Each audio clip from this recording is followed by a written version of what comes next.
Chapter 25, The Vortex. His eyes were made of broken mirrors and his face of gouged stone. He had a mane of splinters and limbs of timber. He had shattered slates for teeth and rusty screws for fingernails, and a cloak of rotted drapes that scarcely hid the darkness of his heart from sight. "So, thief," he said, ignoring Rictus's pitiful struggles, "you see me as the man I was, or rather, as a copy of that man. Is it what you expected?" "Yes," Harvey said. "It's exactly what I expected." "Oh, you're dirt and muck and bits and pieces," Harvey said. "You're nothing." "Nothing, am I?" said Hood. "Nothing? Ha! I'll show you, thief. I'll show you what I am." "Let me kill him for you," Rictus managed to gasp. "You needn't bother. I'll do it." "You brought him here," Hood said, turning his splintered eyes on his servant. "You're to blame." "He's just a boy. I can deal with him. Just let me do it. Before Rictus could finish, Hood took hold of his servant's head and with one short motion simply twisted it off.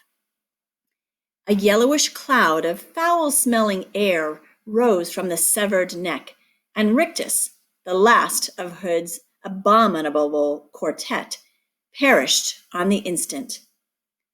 Hood let the head go from his hand. It flew up into the air like an unknotted balloon, giving off a farting sputter as it looped the loop and finally fell, emptied, to the ground. Hood casually dropped the body, which had summarily shrunk to nothing, and turned his mirrored gaze back upon Harvey. "Now, thief," he said, "you will see power." His mane of splinters stood on end as though every one of them was ready to pierce Harvey's heart. His mouth grew wide as a tunnel, and a blast of sour, icy air rose from his belly. "Come closer," he roared, opening his arms. The rags that clung there billowed and spread like the wings of some ancient vampire, a vampire that had dined on the blood of pterodactyl and Tyrannosaurus rex. "Come," he said again, "or must I come for you?" Harvey didn't waste his breath with a reply. He'd need every gasp he had if he was to outpace this horror.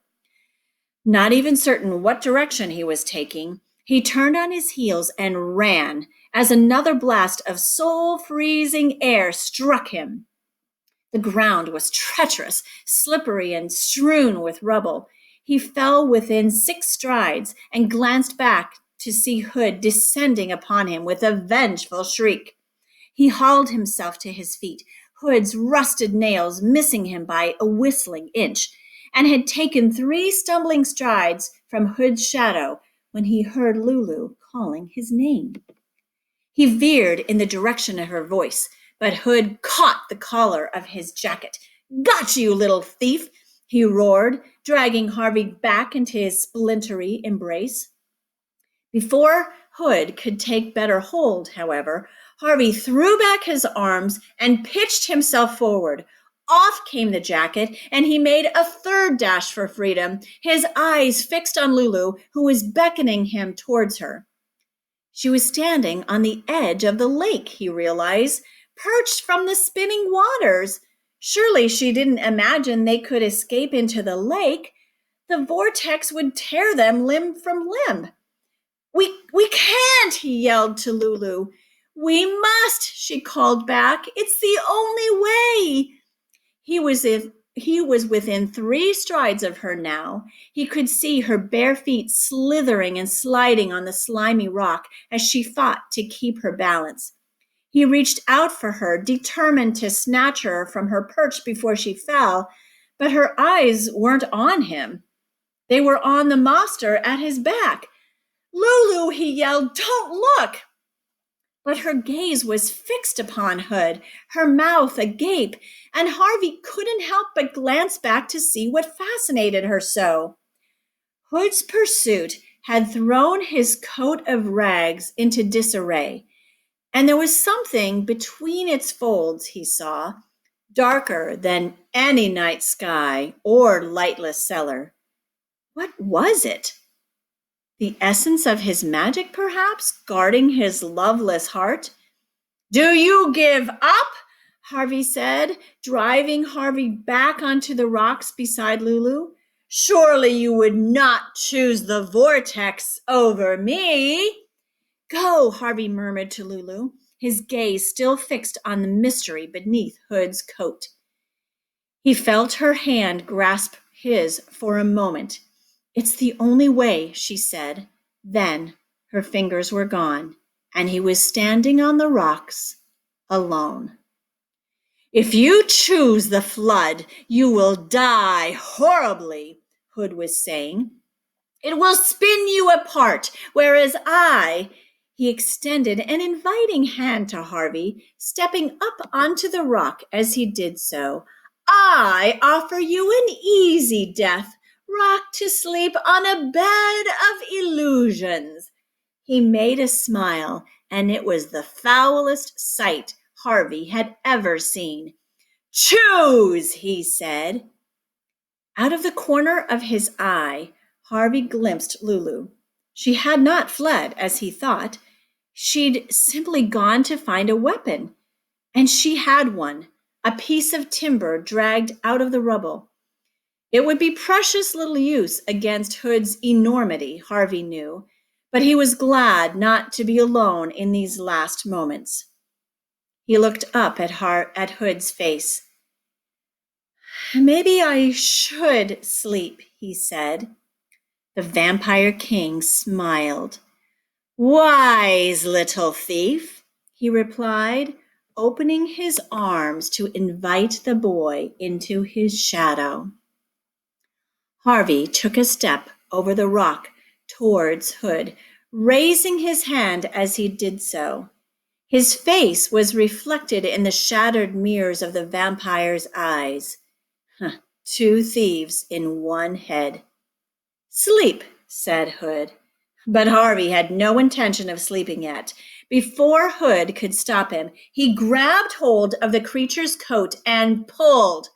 The scraps came away with a wet, tearing sound, and Hood let out a howl of rage as he was uncovered. There was no great enchantment at his heart. In fact, there was no heart at all. There was only a void, neither cold nor hot, living nor dead, made not of mystery, but of nothingness. The illusionist's illusion. Furious at this revelation, Hood let out another roar of rage and reached down to reclaim the rags of his coat from the thief's hands. Harvey took a quick step backwards, however, avoiding the fingers by a whisker. Hood came raging after him, his soles squealing on the rock, leaving Harvey with no choice but to retreat another step until he had nowhere to go but the flood. Again, Hood snatched at the filched rags and would have had both coat and thief in one fatal grasp had Lulu not run at him from behind, swinging the timber like a baseball bat. She struck the back of Hood's knee so hard her weapon shattered, the impact pitching her to the ground. The blow was not without effect, however. It threw Hood off balance, and he flailed wildly, the thunder of the vortex shaking the rock on which he and Harvey perched, and threatening to toss them both into the maelstrom. Even now, Hood was determined to claim his rags back from Harvey and conceal the void in him. "Give me my coat, thief," he howled. "It's all yours," Harvey yelled and tossed the stolen rags towards the waters. Hood lunged after them, and as he did so, Harvey flung himself back toward solid ground. He heard Hood shriek behind him and turned to see the vampire king, the rags in his fist, pitch headfirst into the frenzied waters. The maned head surfaced a moment later, and Hood struck out from the bank. But strong as he was, the vortex was stronger. It swept him away from the rocks, drawing him towards its center, where the waters were spiraling down into the earth. In terror, he started to plead for assistance, his pitiful bargains only audible when the whirlpool carried him to the bank where Harvey and Lulu now stood. "Thief," he yelled, "help me, and I'll give you the world forever and ever." Then the ferocity of the waters began to rip at his makeshift body, tearing out his nails and rattling out his teeth, washing away his mane of splinters and shaking his limbs apart at the joints.